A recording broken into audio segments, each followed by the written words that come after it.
The first time I heard her voice, I thought I was dreaming. It was soft, almost childlike, and it came from inside my bedroom wall. "Can I come out now?" The words were barely a whisper, muffled through drywall and dust, but clear enough that I froze mid-breath. My clock read 2:55 a.m. Exactly. I remember staring at the wall, heart hammering so loud it drowned out the silence that followed. Then came the tapping, 3 slow knocks. Tap, tap, tap, and then nothing. I didn't sleep the rest of that night. This all happened 2 years ago, when I first moved into that old apartment building in downtown Milwaukee.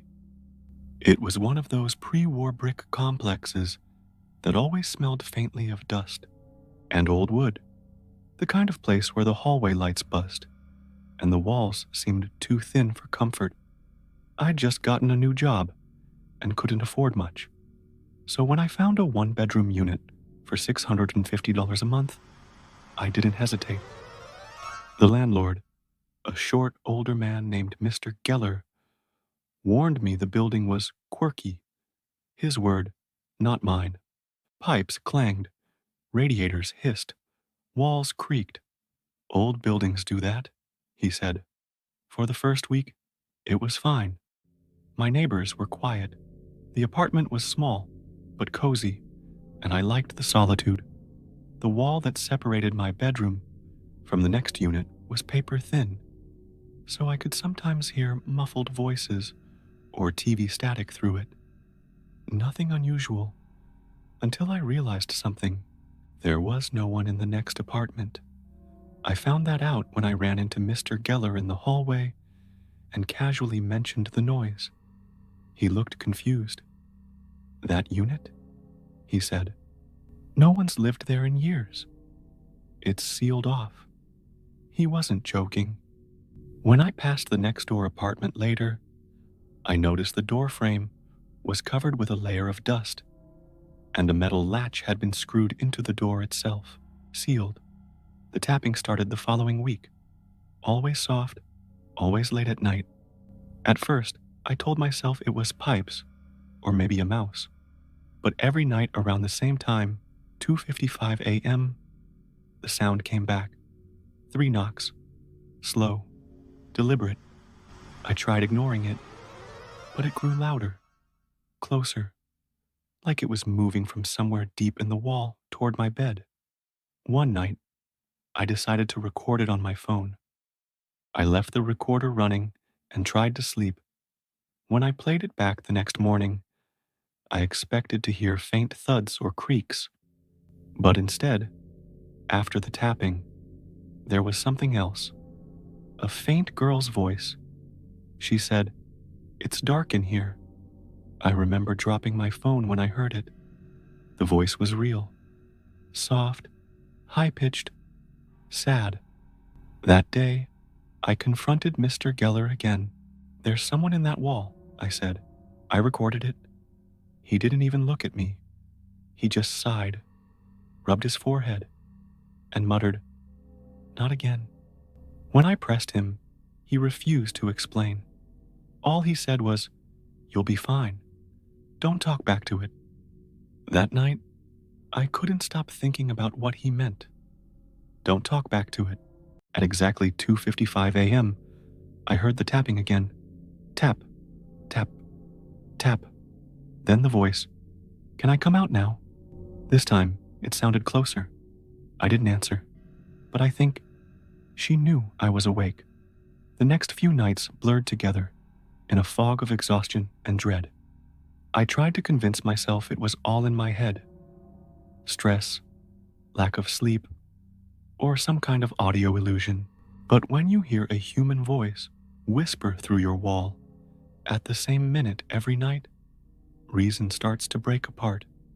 I pushed my bed to the opposite side of the room, away from the wall. It didn't help. The voice followed, softer, but still there.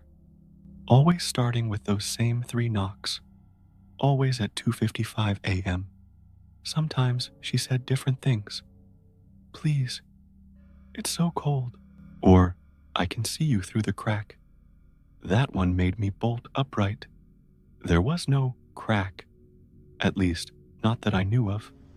The next morning, I examined the entire wall, ran my hands along the paint, pressed my ear against the plaster. That's when I noticed it. A hairline seam near the baseboard, covered by layers of white paint. A thin slit, just wide enough for sound to pass through. Something, or someone, was definitely behind there. I called Mr. Geller again. I could tell he was getting annoyed. He showed up an hour later, wearing the same faded brown jacket and carrying a ring of keys. Listen, I said, I don't care if it's a squatter or an animal, but something's inside that wall. He didn't even look where I was pointing. Instead, he walked to the door, pulled it open halfway, and said quietly, I told you not to talk to it. There was fear in his eyes, genuine, trembling fear. Before I could say anything else, he left. That night, I decided to stay awake. If she spoke again, I wanted to see if I could catch a sound, maybe movement, anything. I turned off the lights, sat against the far wall with a flashlight and my phone recording. The apartment was silent, except for the faint hum of the refrigerator and the ticking of the clock. 2:50 a.m. Nothing. 2:53. The air in the room changed. Heavier, colder. The kind of cold that feels wrong, like something breathing against your skin. Then, tap, tap, tap. 2:55. Can I come out now? My throat closed up. I tried to whisper, who are you? But my voice cracked halfway through. The wall creaked.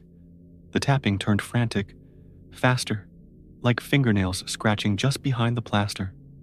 And then, a sound I'll never forget. A giggle. Soft. High.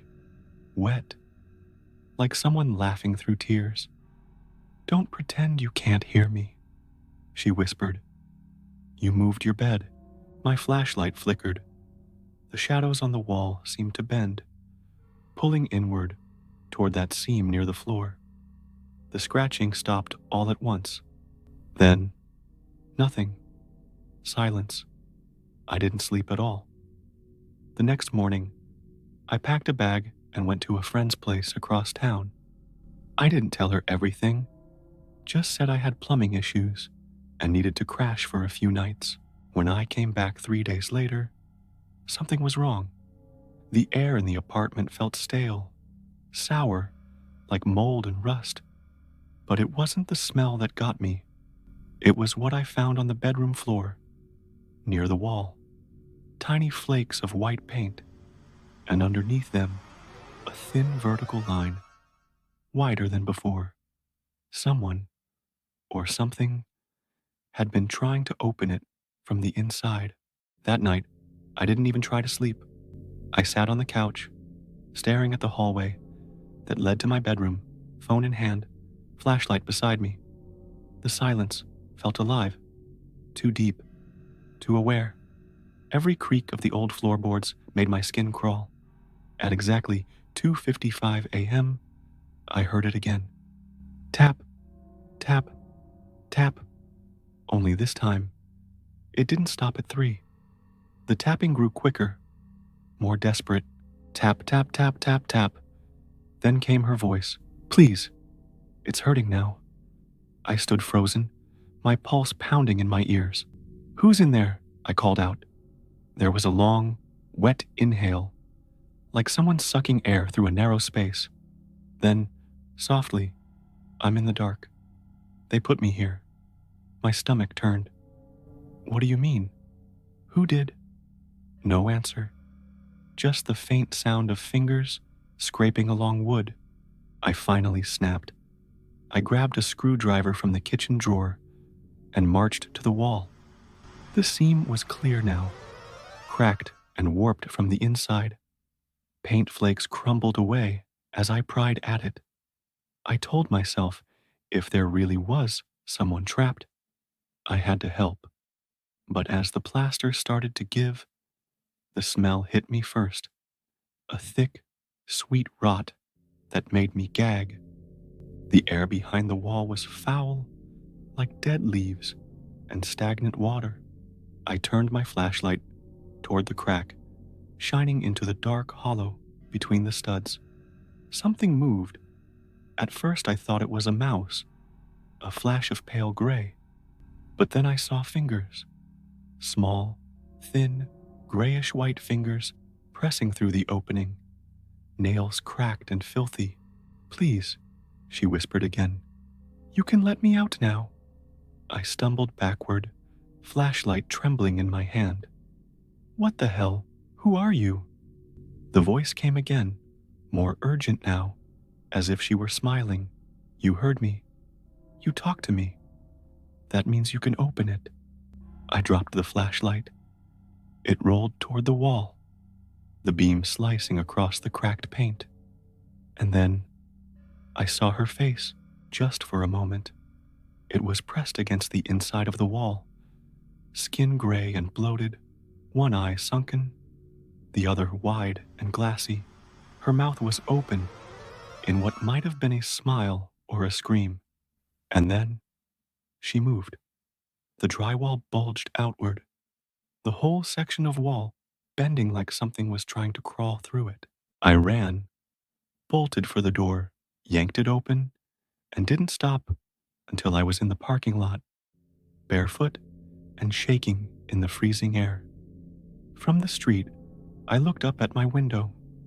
The light in my bedroom was flickering, and through the glass, I swear I saw a shape standing there.